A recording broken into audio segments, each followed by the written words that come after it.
Mr. Chairman, distinguished members of the C24, before I proceed with my statement on the question of Gibraltar, there is something I wish to say about last year's seminar.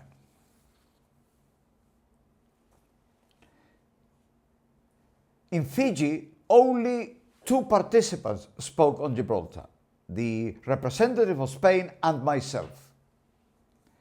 No one else made any observation, concluding or otherwise. It is therefore totally misleading, incorrect, and untransparent for the report before us today to say that participants made concluding observations which are contained in Annex Roman 11A/69/23. The Annex refers to participating members and not all participants. I assume it means that those members of the C24 in Fiji who then wrote this report when they returned to New York without our knowledge and behind our backs. You will recall, Mr. Chairman, the concerns expressed last year about what would finish up in the final report of the proceedings. These unknown participating members state that they recalled the need to put into practice the holding of UK-Spain talks to reach a definitive negotiated solution to the controversy over my country.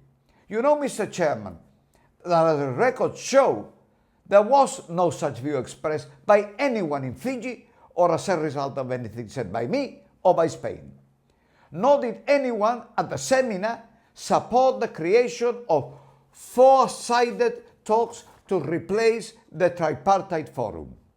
If any member wishes to debate these questions, then they should raise them here and now, when the question of Gibraltar's decolonization is on the agenda, and when participants can learn the views of the people, which is why we are here.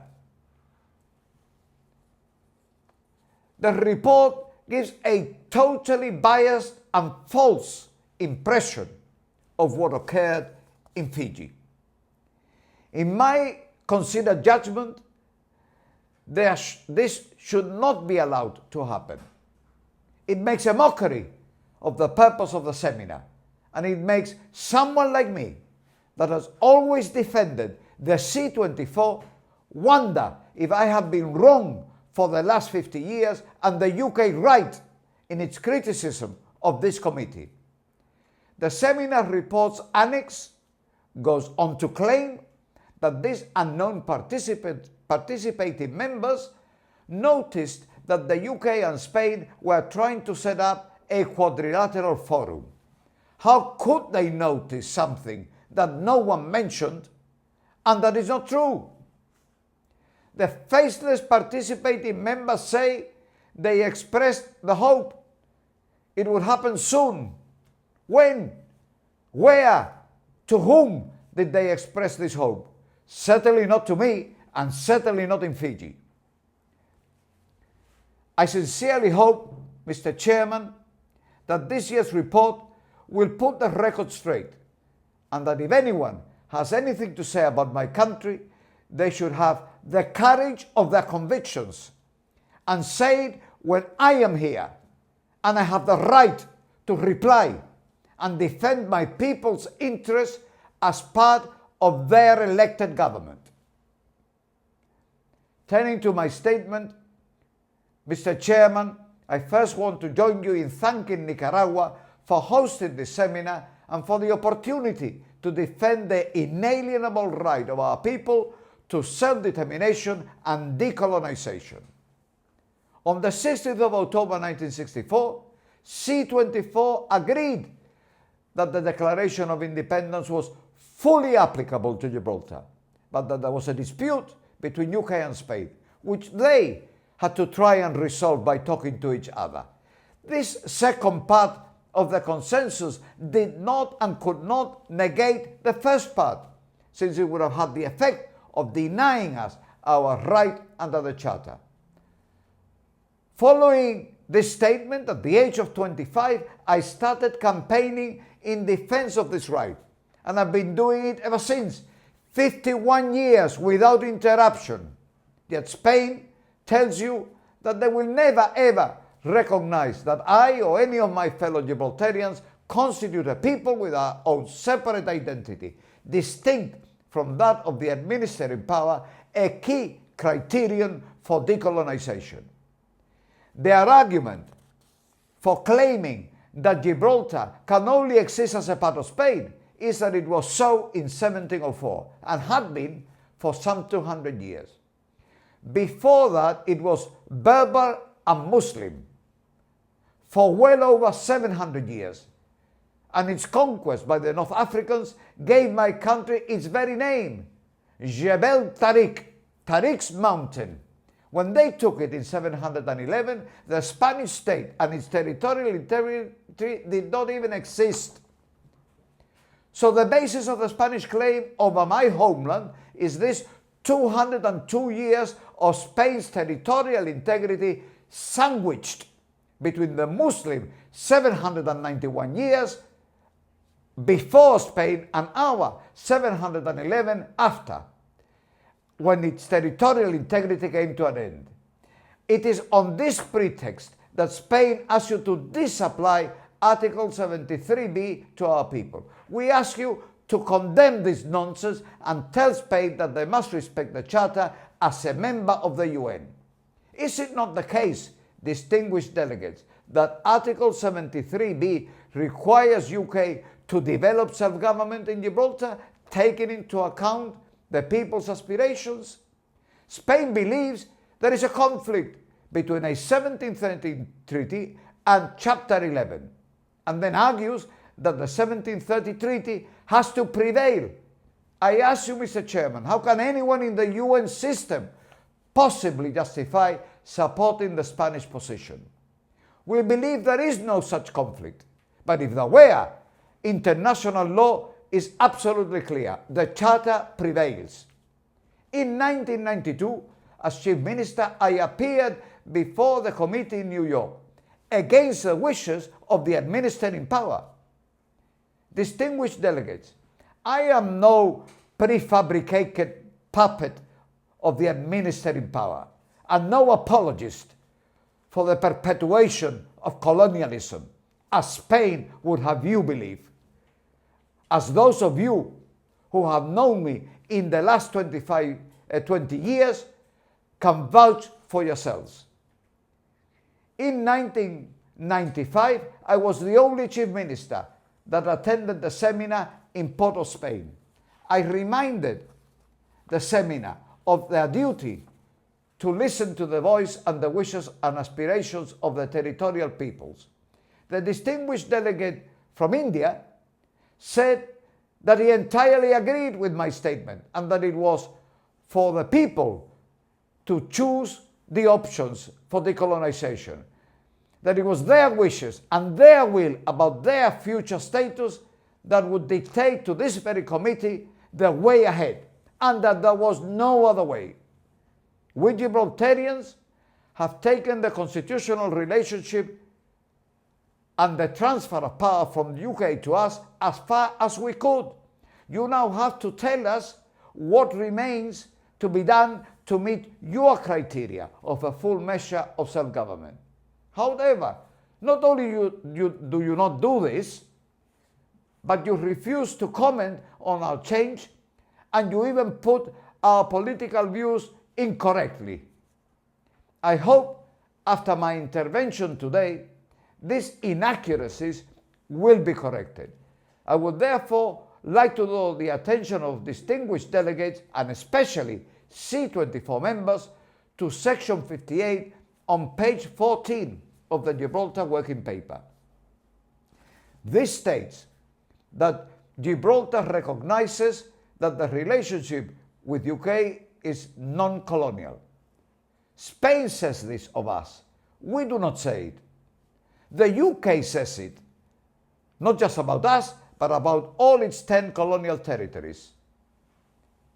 If this were to be our view, we would be saying to you, you have no business discussing our future decolonization, because it has already happened. But you know that I have disagreed with this view, when I have addressed you from the government and from the opposition. And it gets worse.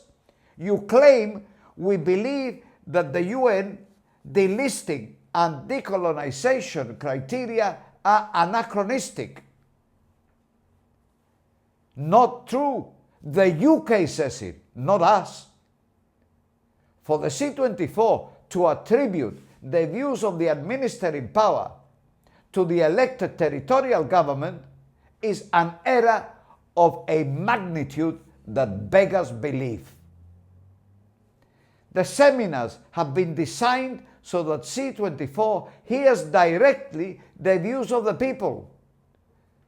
I have been asking you to apply the UN criteria to determine our level of self-government for years. Why on earth should I be doing that if I thought your criteria were anachronistic?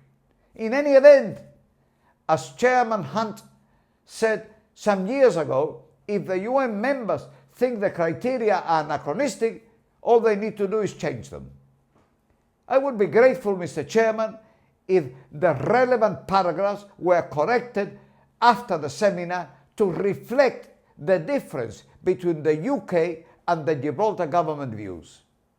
We are fully committed to decolonization, which has to be the consequence of you removing us from your list because you are satisfied that the Constitution in our particular case gives us the fullest measure of self-government that realistically can be achieved.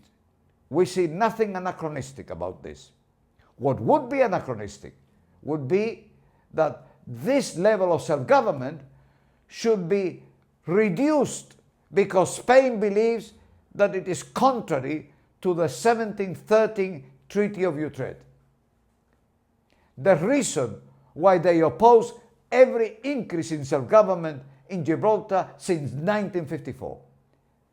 This anachronistic view is not the criteria of the UN but of Spain, and the reason why they will not accept our right to decide our future because they say we are not the original inhabitants. The Spaniards who settled there between 1502 and 1704 are. What is sacrosanct about this 200-year period?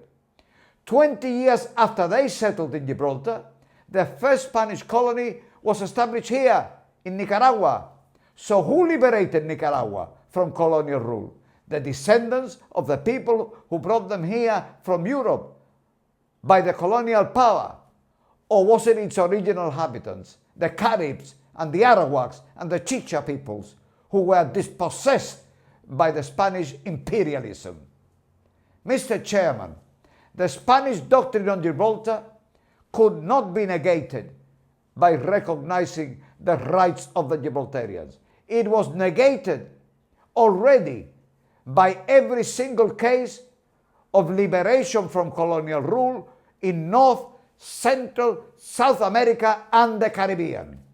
The descendants of the people brought here as slaves from Africa and settlers from Europe rebelled against imperialist regimes from Spain, England, France and Holland. There is not one single case of the will of the native indigenous people being recognized and the settlers being disenfranchised. Nicaragua received its freedom from colonial rule in 1838, 134 years after we broke away from Spain, and in a period of Spanish rule of 318 years as opposed to 202 in our case. If we look at other territories, is it not the case that in New Caledonia, the descendants of the French settlers are considered to have the same right alongside the indigenous Kanak people?